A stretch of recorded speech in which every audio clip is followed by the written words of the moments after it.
বহুদিন পর ফুড ফান্ডায় একটা পাইস হোটেলের ভিডিও। সেই পাইস হোটেল যার বয়স প্রায় ৮৬ বছর, মানে সেই স্বাধীনতার আগে থেকে এই হোটেল চলে আসছে। নাম সিদ্ধেশ্বরী আশ্রম।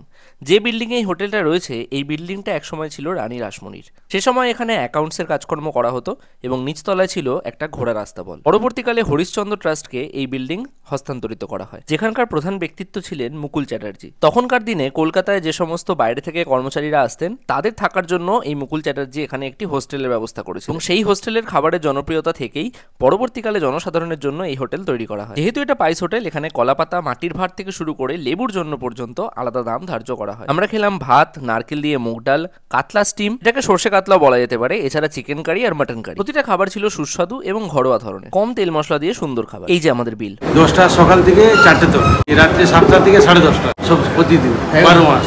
এসপ্ল্যানেডে এসএন ব্যানার্জি রোড থেকে রানী রাসমণি রোডে ঢুকে খানিকটা এগোলেই বাহাতে রয়েছে এই হোটেল।